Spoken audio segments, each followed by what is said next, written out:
DVM global అందిస్తున్న ధ్యాన యువ కార్యక్రమానికి స్వాగతం సుస్వాగతం. ధ్యాన యువ అంటే యువతకు విద్యార్థులకు ఆత్మ వికాసంతో పాటు వ్యక్తిత్వ వికాసాన్ని అందిస్తుంది మీ ధ్యాన యువ. నేటి ధ్యాన యువలో బీ యువర్ ఓన్ బాస్. నీకు నువ్వే బాస్గా జీవించవచ్చు. ప్రతి ఒక్కరికి ఉంటుంది ఆ కళ, నాకు నేనే ఒక బాస్గా జీవించాలని. కానీ అనుకునేది ఒకటి, జరుగుతున్నది ఒకటి. అందరూ బాస్ల కిందనే పనిచేస్తూ బాస్ నచ్చలేదని బాసులను మారుస్తూ ఉంటారు. వ్యక్తులను మార్చినంత మాత్రాన ఏమీ మారదు మిత్రులారా. మిమ్మల్ని మీరే మార్చుకొని మీరే ఒక బాస్గా ఉండాలంటే మీరు ఎంప్లాయర్గా కాకుండా ఎంటర్ప్రీనర్గా ఎదగాలి. అది నేటి ఏఐ యుగం అంటే. ఏఐ యుగం అంటే మనం ఏదో టెక్నాలజీని వాడడం కాదు మిత్రులారా, మనమే ఓన్ ఎంటర్ప్రీనర్ అవ్వడం. నేటి తరానికి ఒక ఆదర్శమైన ఎంటర్ప్రీనర్ యోగ వాహిని అనే ఎంటర్ప్రైజెస్ని స్థాపించి ఎన్నో డిఫరెంట్ ప్రోడక్ట్స్ ద్వారా వారి సొంత వ్యాపారాన్ని విస్తరిస్తూ ఎంతోమందికి ఆదర్శంగా ఉన్నారు సాయి కిరణ్ గారు. వారితో మాట్లాడి అద్భుతమైన విషయాలు తెలుసుకుందాం. నమస్కారం సాయి కిరణ్ గారు. నమస్కారం అండి. వెల్కమ్ టు ధ్యాన యువ. చాలా సంతోషం, థ్యాంక్ యూ, నమస్తే. సో నేటి యువతకి మీరు ఒక అల్టిమేట్ టాపిక్ ఇస్తున్నారు. ఇప్పుడంతా మన ఎడ్యుకేషన్ సిస్టమ్ అయినా లేకపోతే క్వాలిఫికేషన్స్ అయినా ఒక ఎంప్లాయర్గా మిగలడానికే జరుగుతుంది. ముందుగా మీ గురించి చెప్పండి. అసలు మరి ఒక ఎంప్లాయీగా ఉండాలనుకునే నేటి తరంలో ఉండి కూడా మీరు ఎందుకు ఒక ఎంటర్ప్రీనర్ అయ్యారు? ఎలా అయ్యారు? మీ ఫార్ములా ఏంటి? ఇన్స్పిరేషన్ ఏంటి? నేను నిజాం కాలేజీలో బీఎస్సీ జెనెటిక్స్ చేశాను. తర్వాత ఎంబీఏ చదువుకున్నాను. సైన్స్ మీద చిన్నప్పటి నుంచి ఆసక్తి.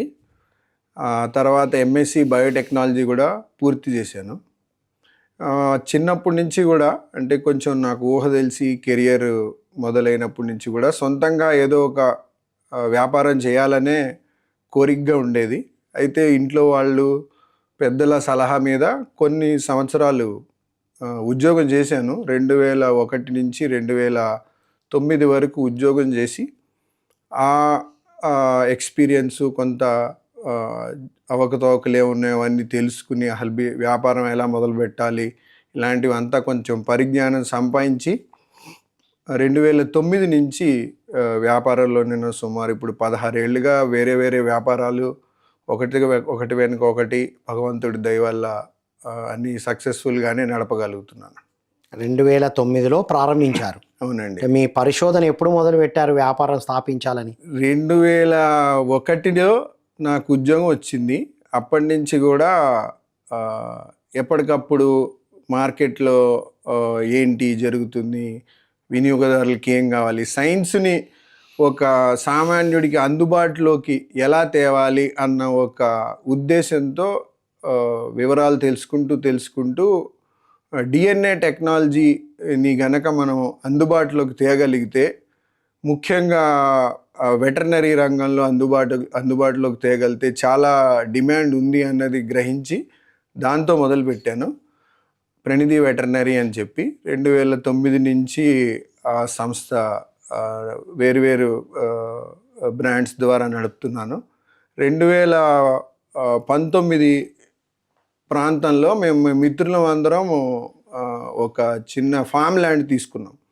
ఆర్గానిక్ ఫార్మింగ్ మీద కూడా అప్పటి నుంచి నాకు బాగా ఆసక్తి పెరిగింది.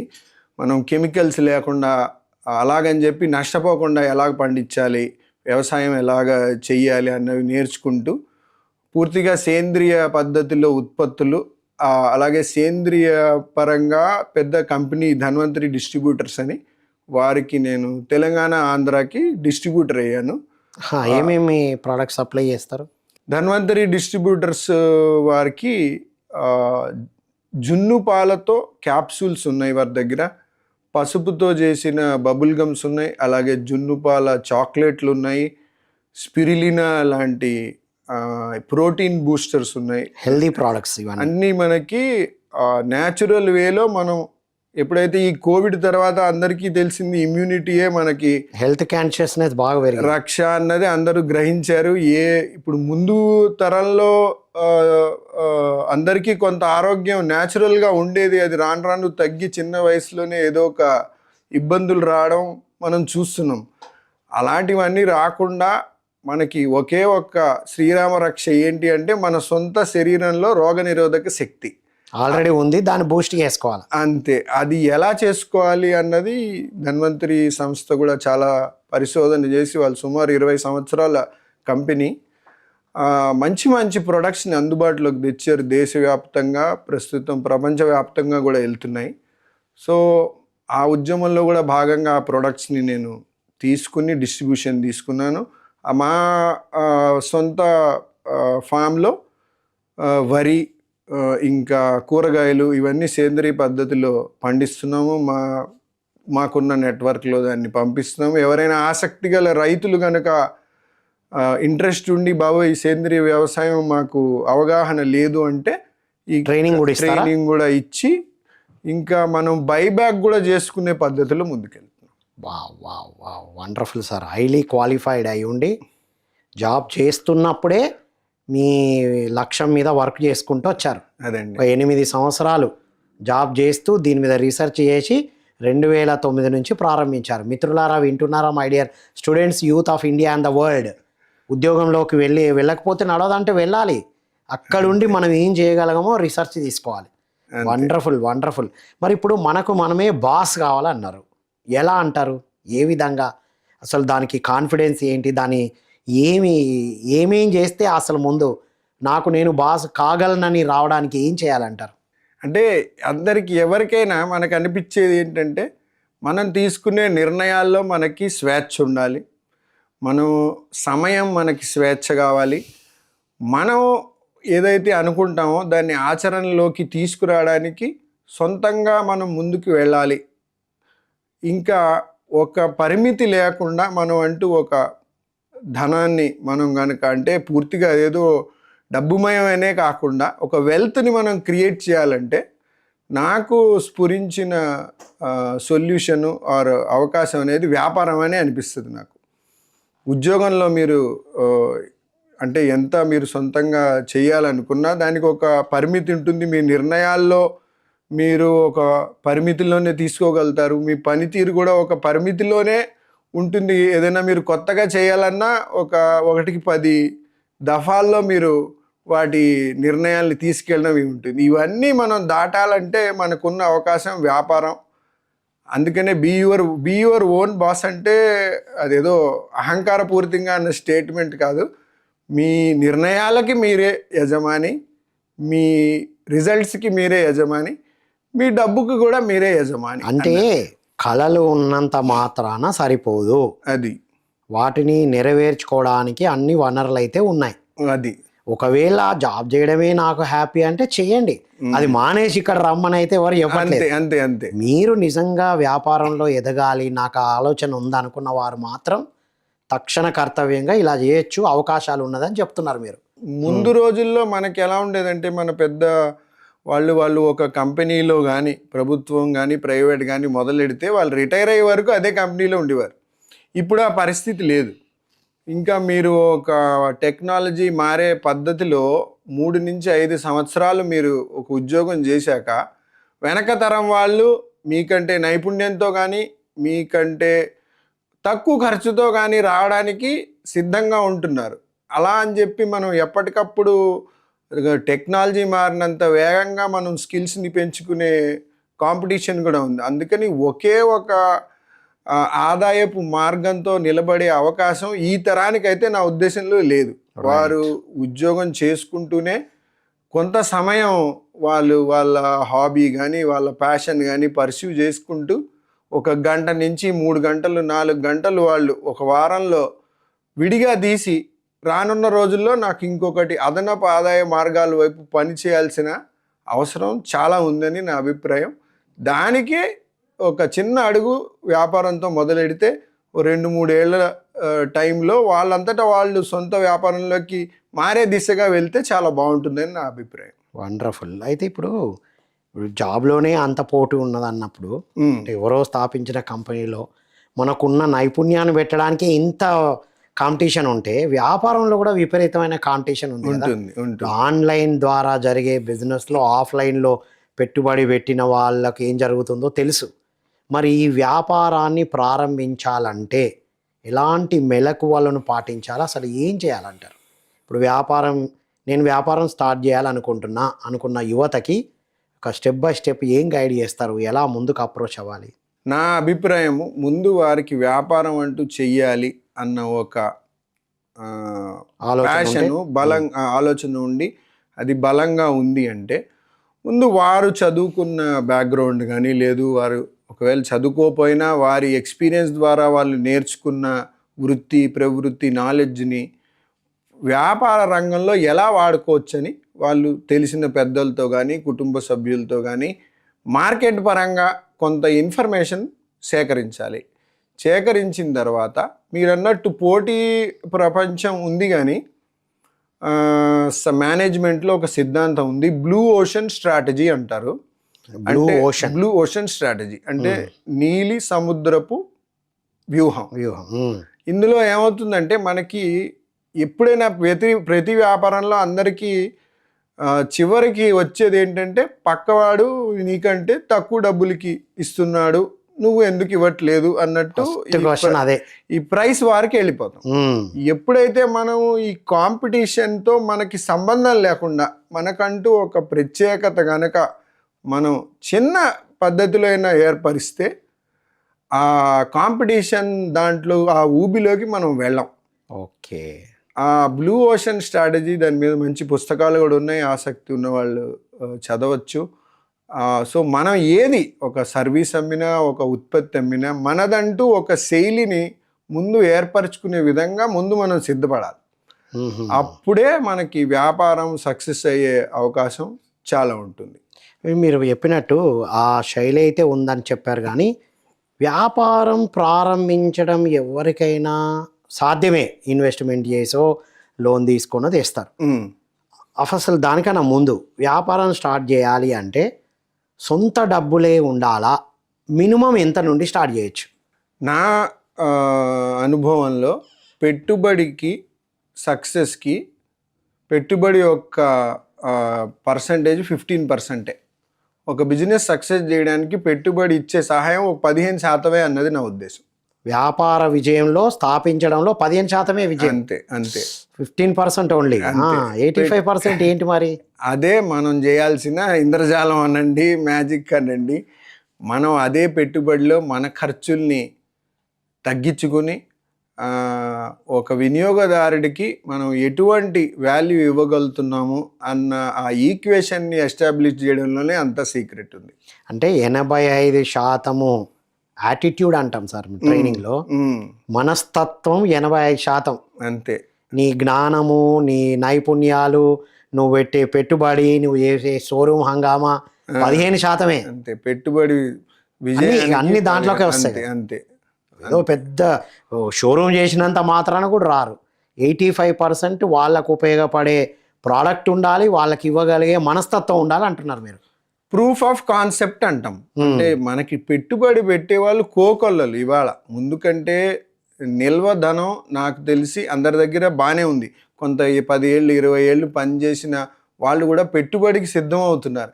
కానీ వాళ్ళు ప్రత్యక్షంగా సమయం ఇవ్వలేకపోవచ్చు. మీ సమయాన్ని వాళ్ళు వాడుకుని వాళ్ళు పెట్టుబడి పెట్టి వాళ్ళకి మీరు ఒక అదనపు ఆదాయ మార్గం ఇస్తే పెట్టుబడి పెట్టే వాళ్ళు చాలామంది ఉన్నారు ఇవాళ.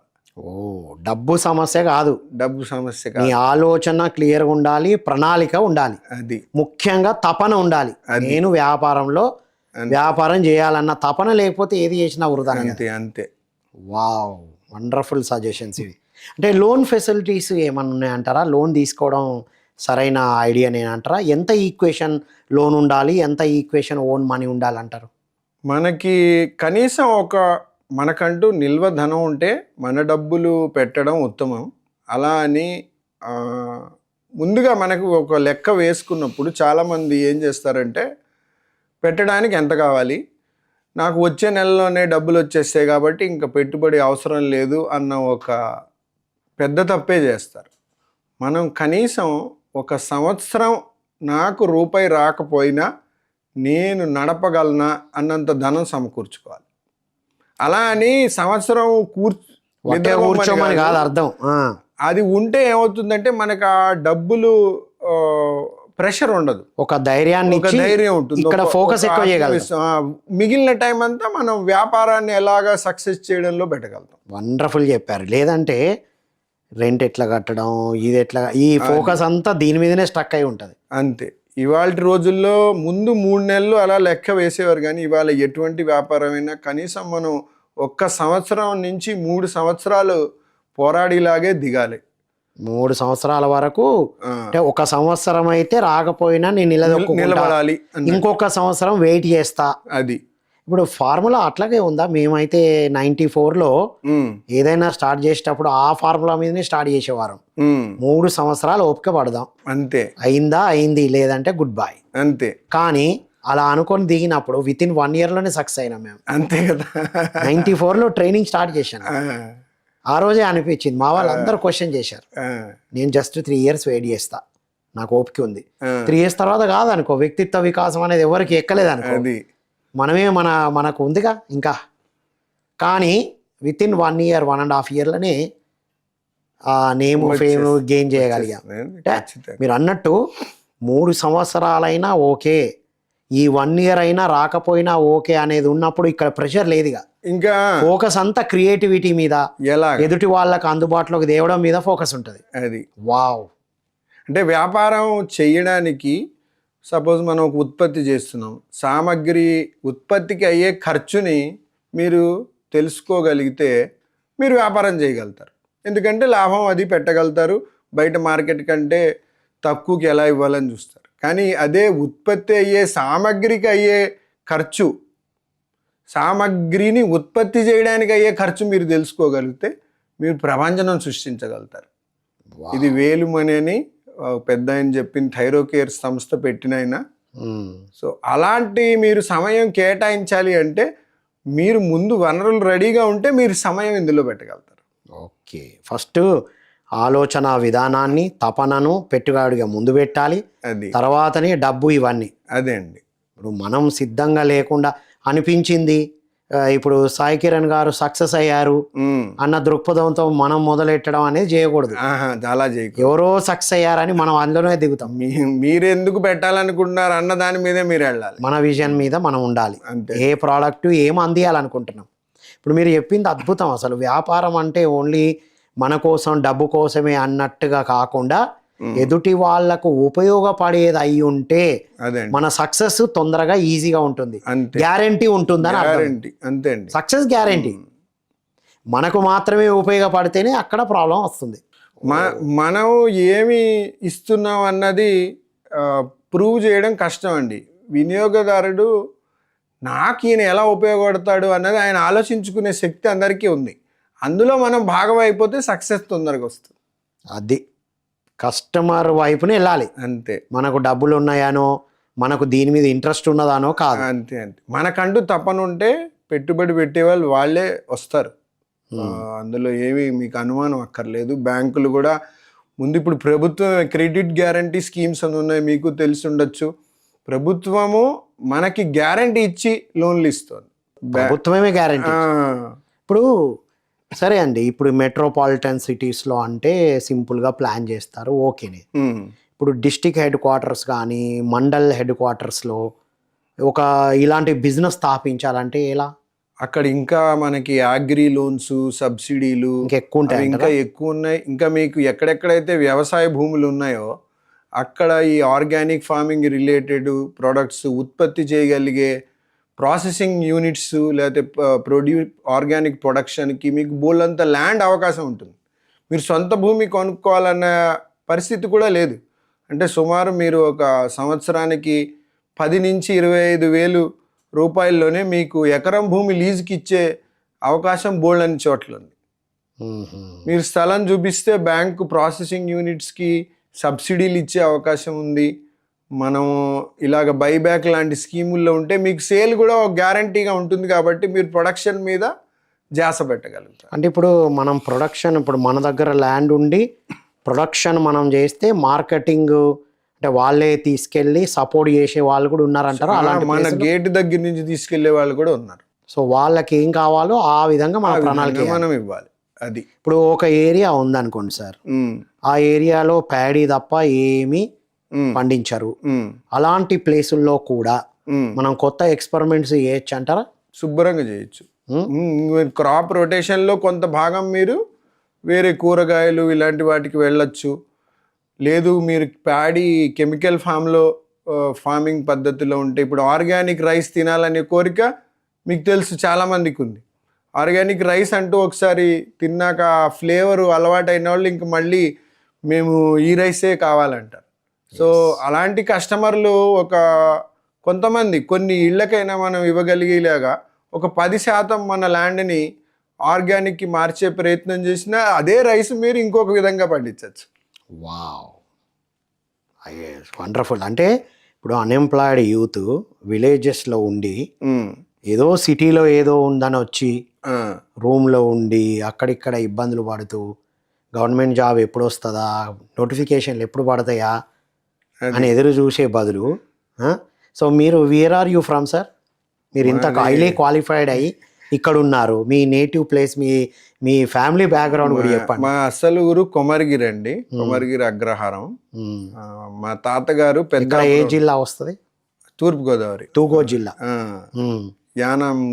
యానం రేవు దాటి వెళ్ళాలి మా ఊరు. మా తాతగారు పెద్దాపురంలో గవర్నమెంట్ టీచర్గా సెటిల్ అయ్యారు, అక్కడ మా సొంత ఇల్లు ఉంది. నాన్నగారు 1972లో హైదరాబాద్ వచ్చేసారు. ఓకే. ఇంకా మా చిన్నప్పటి నుంచి స్కూలు ఎడ్యుకేషన్ అంతా హైదరాబాదే. మీ ఫ్యామిలీలో ఎవరు వ్యాపారస్తులు లేరు, మీరే ఇంట్రడ్యూస్ చేశారు. ఇది కూడా ఇంపార్టెంట్. ఇప్పుడు మా ఫ్యామిలీలో ఇంతవరకు వ్యాపారం ఎక్స్పెరిమెంట్ చేయలేదు. ఫ్యామిలీలో అందరూ టీచర్లే. మేము బ్రాహ్మిన్ కమ్యూనిటీ. జనరల్గా బ్రాహ్మణులకి వ్యాపారం కుదరదు అన్నది ఒక మాట ఉండేది, కానీ మీరు ట్రెండ్ సెట్ చేశారా? ఛాలెంజ్ లాగా తీసుకుని వ్యాపారంలోకి దిగారు. వండర్ఫుల్. అసలు ఇది కదా ఇప్పుడు ఇక్కడ అందరికి తెలియాల్సింది అదే. ఇప్పుడు మా ఫ్యామిలీలో ఎవరు వ్యాపారం చేయలేదు, అలా వెళ్తే మన ఫ్యామిలీలో అసలు చదువులే లేవు కదా, అవునా కదా? పుస్తకాలు బట్టి చదివిన బ్యాక్గ్రౌండ్ కూడా కాదు కదా మరి. పూర్వీకుల నుంచి వస్తే అందరం విలేజెస్ నుంచి వచ్చిన వాళ్ళమే. ఈ సిటీలు ఇప్పుడిప్పుడు వచ్చాయి, అవునా కదా? సో అంటే వ్యాపారంలో మన బ్యాక్గ్రౌండ్ లేకపోయినా, మన కుటుంబ సభ్యులకు అది ఐడియా లేకపోయినా మనం వ్యాపారం చేయొచ్చు. కాకపోతే కుటుంబం సపోర్ట్ అయితే తీసుకోవాలి, ఫ్యామిలీ మెంబర్స్ సపోర్ట్ ఉండాలి. అంటే మన బ్యాక్గ్రౌండ్లో లేదంటే మనకి అది ఐడియా లేదు. కొంతమందికి వ్యాపారము, ఇప్పుడు ఇందాక మీరు వాడారు కదా, ఈ కమ్యూనిటీ అంటే అమ్మో వ్యాపారానికి దూరం, ఇది మాత్రమే చేస్తారు. ఆ కమ్యూనిటీ అంటే వాళ్ళు తెలివైన వాళ్ళు, రూపాయి పెట్టి 10 రూపాయలు సంపాదిస్తారు. ఈ మైండ్ సెట్ నుంచి బయటపడాలంటారా? అదే అండి, అంతే. ఇది మన ఇష్టాలు, మనకున్న శక్తి సామర్థ్యాలు బట్టి మనం వెళ్ళాలి, కానీ ఈ కమ్యూనిటీ అవి నాకు అంత పెద్ద లింక్ కాదు అన్నది నా ఉద్దేశం. వండర్ఫుల్ అండి. ఇది అసలు పాయింట్, ఇది మెయిన్ ఇంపార్టెంట్. ప్రతి ఒక్కరికి కళ ఉంటుంది, కానీ అమ్మ వాళ్ళలాగా మనం కాదు, వీళ్ళలాగా ఈ కంపారిజన్ ఎందుకు, మీరు మీలాగా చేయొచ్చు అంతే. ఫ్యామిలీ సపోర్ట్ ఉంటే చాలా ఈజీగా వెళ్ళగలుగుతాం. ఒకవేళ వాళ్ళు ఒప్పుకోపోయినా, నాకు టైం పట్టింది కూడా అందుకే.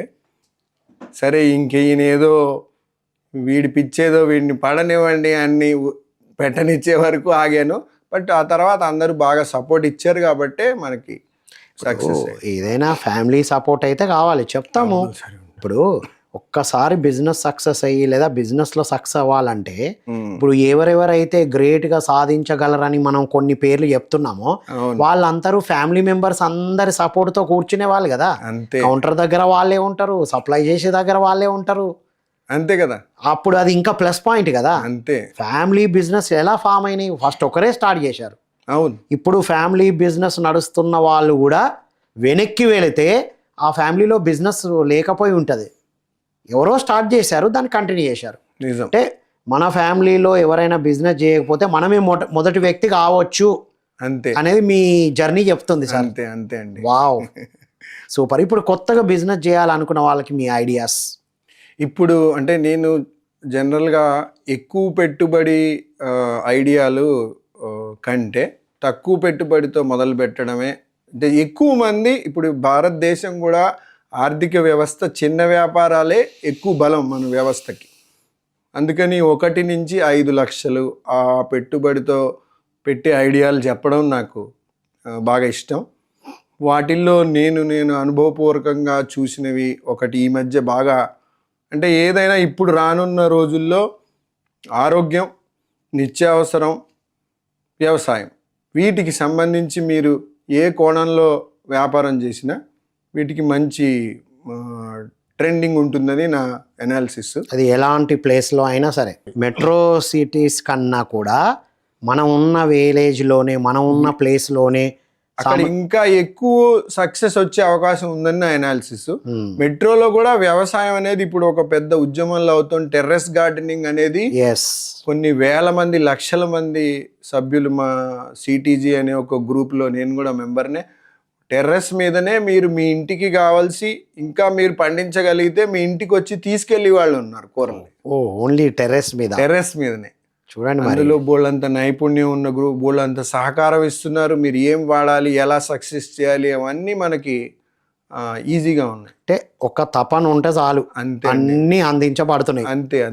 అంతే కదా. చదువుకోవాలన్న తపన ఉంటే ఎలాగైతే అన్ని ఏర్పాట్లు జరిగాయో, వ్యాపారం స్థాపించాలన్న తపన చాలు, అంతే. ఒక తపనతో వెళ్తే చాలు. ఇప్పుడు Ramoji film city tag line ఉంటుంది కదా, కథతో రండి, శుభం కార్డుతో వెళ్ళండి. అలాగే అంటే మన వెనక ఒక యంత్రాంగం పనిచేసే వీళ్ళు ముందు రోజుల కంటే ఇప్పుడు చాలా ఎక్కువగా ఉంది. మనం చేయాల్సిందల్లా ఆ ప్రూఫ్ ఆఫ్ కాన్సెప్ట్ కోసమే టైం పెట్టడం. మీకు ఒక మంచి అకౌంటెంట్ కావాలి అంటే ఆ సెగ్మెంట్ అంతా ఉంది. మీకు సాఫ్ట్వేర్ కావాలంటే రెడీమేడ్ సాఫ్ట్వేర్లు ఉన్నాయి. మీకు సేల్స్ కావాలంటే మార్కెటింగ్కి సహాయపడే వాళ్ళు ఉన్నారు. మీకు బైబ్యాక్ కావాలంటే అవసరం ఉన్న వాళ్ళు ఉన్నారు. ఈ మధ్యలో భాగమే మనం చేయాల్సిన మ్యాజిక్. వావ్. ఇప్పుడు నేటి వినియోగదారులు, ఇంతకుముందు వినియోగదారులకి నేటి వినియోగదారులకి ఏంటండి వ్యత్యాసం? ముఖ్యంగా నేను గమనించింది, ఎప్పటికప్పుడు అప్డేట్ అవుతుంటా, అటెన్షన్ స్పాన్ అనేది వాళ్ళకున్న టైంలో ఇప్పుడు, ముందు ఏదైనా ఒక కొత్త విషయం మీరు ఒక వ్యక్తికి చెప్పాలంటే రీసెర్చ్ చెప్తున్నది ఆయనకుండే అటెన్షన్ స్పాన్ 15 నుంచి 20 సెకండ్లు. మీరు ఏదైనా ఒక కొత్త విషయం మీరు చెప్పి వారి నుంచి దాని మీద ఒక ఇంట్రెస్ట్ జనరేట్ చేయాలంటే అది ఇవాల్టి డేట్లో 8 సెకండ్లకు పడిపోయింది. ఓహో, అది ఒక పెద్ద చేంజ్ నేను గమనించింది. ప్లస్ ముందు వినియోగదారులు ఎక్కువగా రిఫరెన్స్ తోటే వెళ్ళేవారు. వాళ్ళకి ఏదైనా వెతుక్కోవాలి అంటే అవకాశాలు కూడా తక్కువ. ఇప్పుడు మీరు ఇవాల్టి తరం వినియోగదారుల్ని చూస్తే స్కీములు ఏమైనా ఉన్నాయా, అమెజాన్లో రేట్ ఎంత ఉంది, ఫ్లిప్కార్ట్లో రేట్ ఎంత ఉంది, ఇది ముందు వాడారా, రివ్యూస్ ఉన్నాయా, దీని మీద ఎవరైనా యూట్యూబ్లో ఒక వీడియో చేశారా, ఇన్స్టాలో ఒక వీడియో చేశారా, ఇది వాడి సక్సెస్ పొందిన వాళ్ళు ఉన్నారా, ఎవరైనా ఇన్ఫ్లుయెన్సర్ చెప్తున్నారా, వీళ్ళ ఆఫీస్ ఎక్కడుంది, వీళ్ళ ఆఫీస్ లొకేషన్కి రివ్యూలు ఎలా ఉన్నాయి, ఆఫీస్కి రావాలంటే అక్కడ ఏం ఫెసిలిటీస్ ఉన్నాయి, ఇవన్నీ చూసి కానీ కదలరు. అంటే ఇప్పుడు ఫోకస్ అంతా ఇటు పెట్టాలి మనం. అంటే వినియోగదారుల మీద ఇంతకుముందు ప్రోడక్ట్ ఉంటే చాలు, అంతే. ఇప్పుడు ప్రోడక్ట్ ఉంటే సరిపోదు, వినియోగదారులకు రీచబుల్ విధంగా ఉండాలి. అది మంచి మంచి ప్రోడక్ట్లు అందుబాటులోకి రాక కనుమరుగైపోయినవి చాలా ఉన్నాయి. సో దీంట్లో వెళ్ళాలి. కాకపోతే సైంటిఫిక్గా ఒక టెక్నికల్గా ఏంటంటే ఒక సంతోష పెట్టగలిగితే మనం ఒక వినియోగదారుని 10 మందికి చెప్తాడు. ఎవరికైనా ఒక వినియోగదారుడికి ఇబ్బంది ఉందనుకోండి, ఆయన ఒక 50 మందికి నాకు వీళ్ళతో ఇబ్బంది ఉందని చెప్తాడు. అది ఇంకా ఎక్కువ తొందరగా స్ప్రెడ్ అవుతుంది. మంచి కన్నా చెడే ఎక్కువ స్ప్రెడ్ అవుతుంది. అదే వినియోగదారుని మీరు కనుక్కుని మీ సమస్య ఏంటని వారికి పరిష్కారం చూపిస్తే ఆయన 100 మందికి చెప్తాడు. అది సో ఆ విధంగా స్ట్రాటజీస్ ఉండాలి. నేను ఇలా ఉంది, నాకు సాల్వ్ చేశారని ఆయన మనకి ఇంకా ఎక్కువ లివరేజ్ ఇవ్వగలుగుతాడు. రైట్. ఫర్ ఎగ్జాంపుల్ వ్యాపారం స్థాపించాలనుకున్నారు, స్థాపించేశారు, వాళ్ళు 1 ఇయర్ అనుకున్నారు, 2 సంవత్సరాలు పట్టింది, నడవట్లేదు, ముందుకెళ్ళట్లేదు, అక్కడే ఉన్నాం. ఒక్కొక్కసారి అయితే నో లాస్ నో గెయిన్లో ఉంటుంది. అవును. సో మరి ఇప్పుడు ఏంటి, నా వ్యాపారం ముందుకెళ్ళట్లేదు అంటే ఏంటన్నట్టు, దాంట్లో తీసుకోవాల్సిన విషయాలు ఏంటివి, దాన్ని అలాంటి టైంలో ఏం చేయాలంటారు? ఒక ఎగ్జిట్ ప్లాన్ కూడా రెడీగా ఉండాలంటే, ఓకే మీరు ప్రయత్నించారు, మీ శక్తి కొలది మీరు అన్నీ ప్రయత్నించేశారు, అయినా కూడా మీకు ఒక ఎంక్వైరీ రావట్లేదు, మీ జేబులోంచి డబ్బులు పడుతున్నాయి, లేదు మీకు అసలు ఫోన్కి ముఖ్యంగా ఇప్పుడు ఎక్కువ ఎంక్వైరీలు మనకి వాట్సాప్ ద్వారానే వస్తాయి, కాల్స్ కూడా రావు.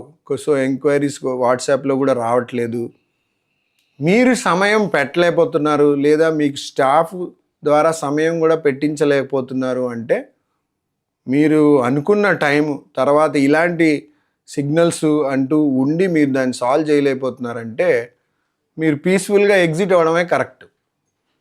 అంటే మీ పర్సనల్ ఫైనాన్సెస్ ఎఫెక్ట్ అయ్యి మళ్ళీ మీరు పుంజుకుని మళ్ళీ ఒక చిన్న ఉద్యోగం ఏదో చేసుకుని మళ్ళీ దీన్ని ఒక లెర్నింగ్ ఎక్స్పీరియన్స్లా తీసుకుని మళ్ళీ మొదలు పెట్టచ్చు. కానీ అలా లాస్లు ఎక్కువగా అక్యుములేట్ చేసుకుంటే ఆ డ్యామేజ్ ఎక్కువ అవుతుంది. అంటే స్ట్రాటజీ మార్చాలి కానీ గోల్ మార్చుకోవద్దు. అంతే, కొంచెం టైం పట్టిందేమో, ఒకసారి ఆపి బ్రేక్ ఇవ్వాలి అంటారు. అంతే. అంటే అదే మనం మొన్న లక్కీ భాస్కర్లో చూసాం కదా, ఎంత కాలం ఆడాం కాదు, ఎప్పుడు ఆపామనేది ముఖ్యం. ఇంకా నేను చూస్తా ఎక్కడ పోగొట్టుకున్నా అక్కడే తెచ్చుకుంటా అంటే ఇంకా నువ్వు తెచ్చుకోవడం అనేది ఉండదు. అదే అంటే దానివల్ల చాలా ఇబ్బందులు వస్తాయి. ఉన్నాయి పోగొట్టుకోవడం అవుతుంది కదా. అంతే కదా. ఎప్పుడైనా వ్యాపారం ఎలా నా ఓన్ అంటే మనకు వ్యాపారం అనేది ఐడియా లేదు, కానీ ఇప్పుడు కొందరితో మాట్లాడుతుంటే మాత్రం నా ఇన్సైట్ స్ట్రాంగ్గా చెప్తుంది ఏదైనా ప్లాన్ చేయాలని.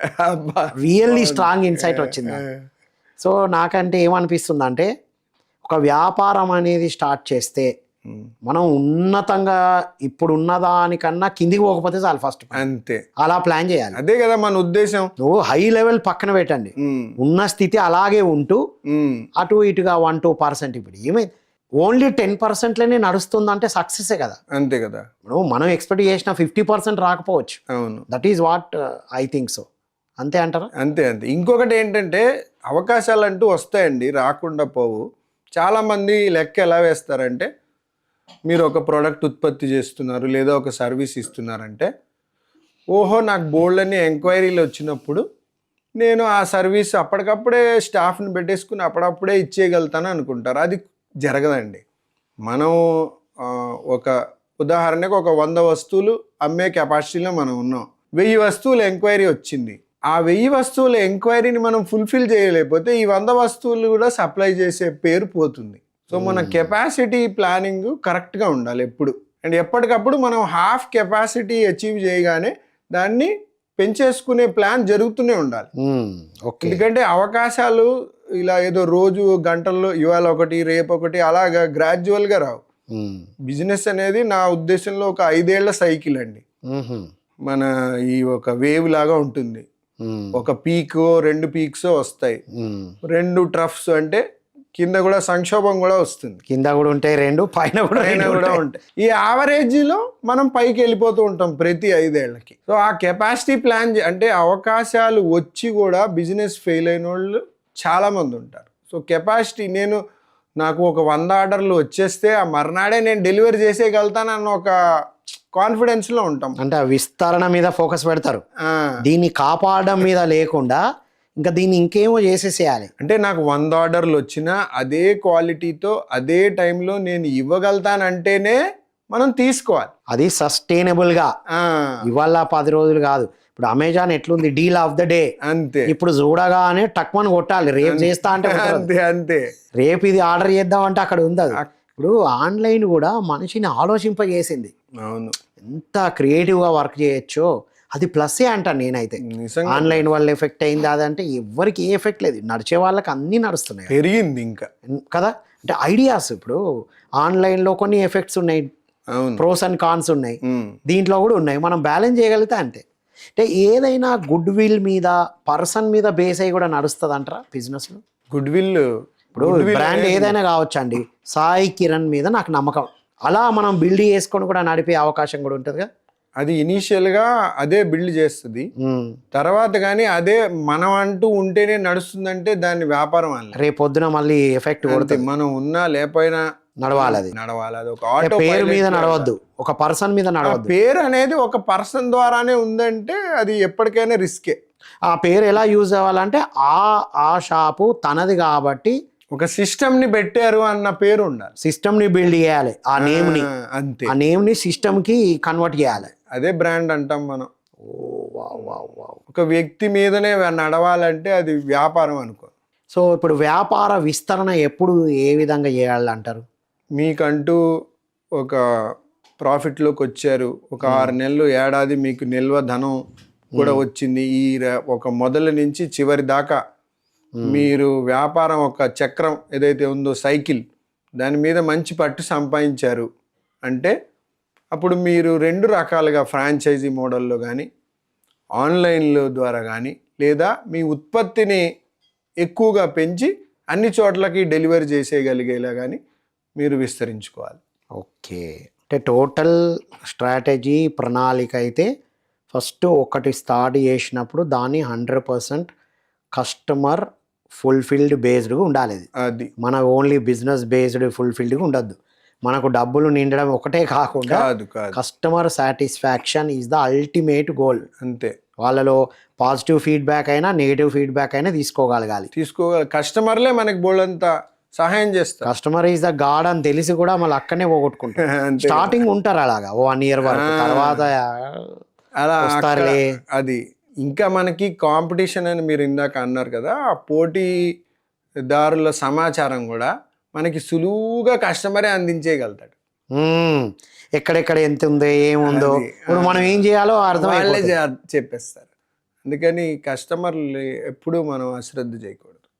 కస్టమర్ ఏ విధంగా చెప్పినా మనకు మంచి ఫీడ్బ్యాకే ఇస్తున్నారు. అంతే కదా, మీరు ఇంత తీసుకున్నారు, వాళ్ళు అంత తీసుకుంటున్నారు, లేదా మీకన్నా ఎక్కువ తీసుకుంటున్నారు వాళ్ళని, అప్పుడు అది కూడా మనకు ప్లస్సే.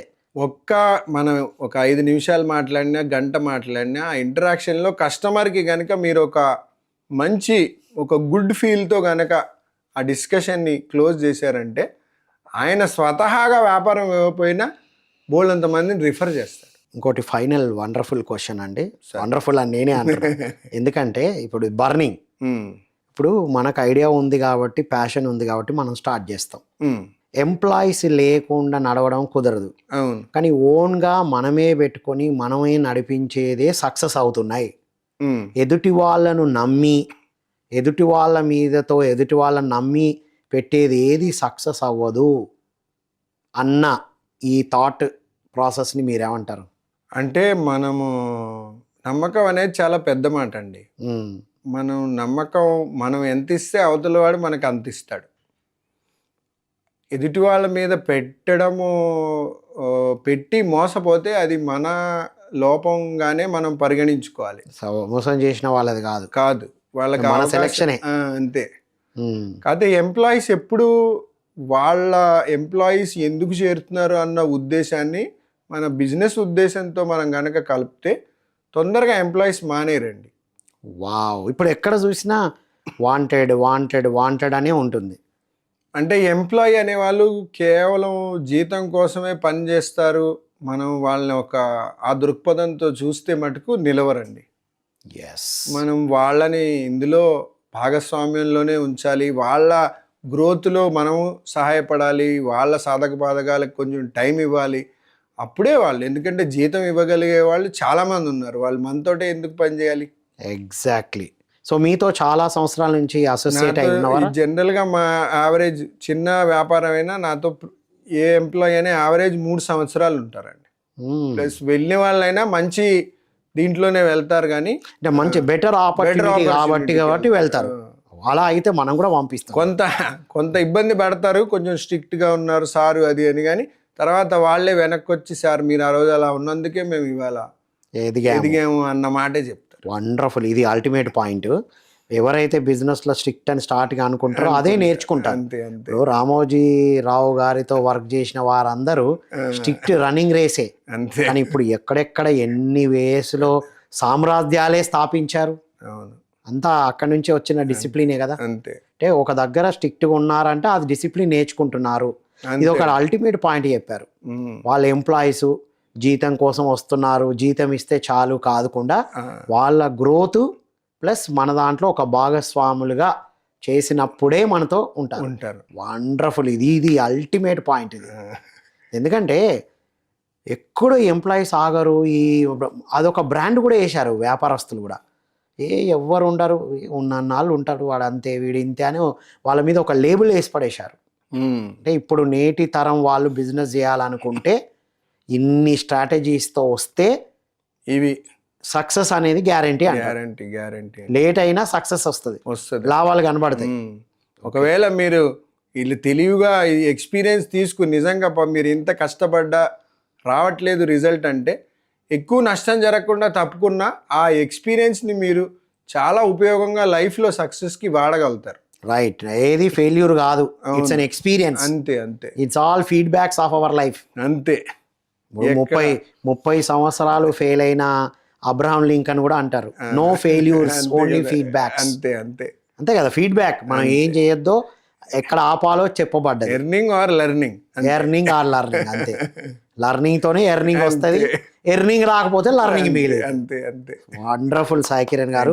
ఫైనల్ గా మీ మెసేజ్ టు యూత్.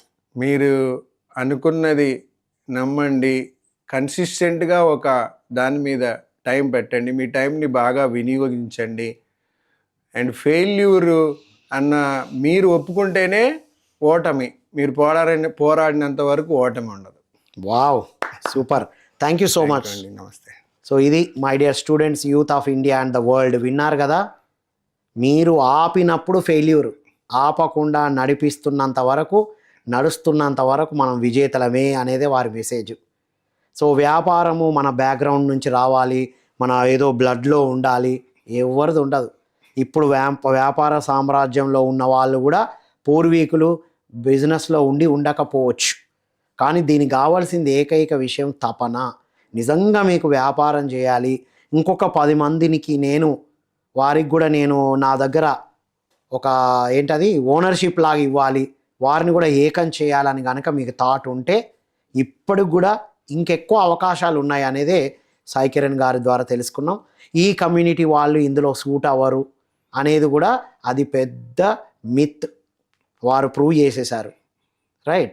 సో ఎవరికైనా ఏదైనా ఎప్పుడైనా సాధ్యం, అసాధ్యం అంటూ ఏది లేదు అనేదే వారి జర్నీ నుండి తెలుసుకున్నాం.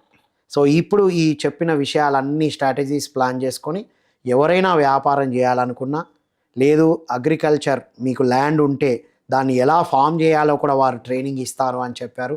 కాబట్టి ఇలాంటి అద్భుతమైన విషయాల్ని మనం విని ఆచరిస్తూ ఈ ఎంటర్ప్రీనర్గా ఎదగాలనుకున్న వారందరికీ ఇదే ఆహ్వానం. సాయి కిరణ్ గారితో మరిన్ని అద్భుతమైన విషయాలు ఫ్యూచర్లో తెలుసుకుందాం. ఎవరైనా ఇంట్రెస్ట్ ఉంటే మాత్రం వారితో చక్కన శిక్షణ తీసుకుందాం. ఏదో అవుట్లెట్ పెట్టాలి, ఏది కావాలన్నా వారి నుండి మనం తెలుసుకోవడానికైతే మనకు పిఎంసి ప్లాట్ఫామ్ ద్వారా కానీ వారి నంబర్ ద్వారా కానీ కాంటాక్ట్ చేస్తూ తెలుసుకోవాలని కోరుకుంటూ మరో కార్యక్రమంలో మళ్ళీ కలుద్దాం. అంతవరకు సెలవు. Thank you one and all.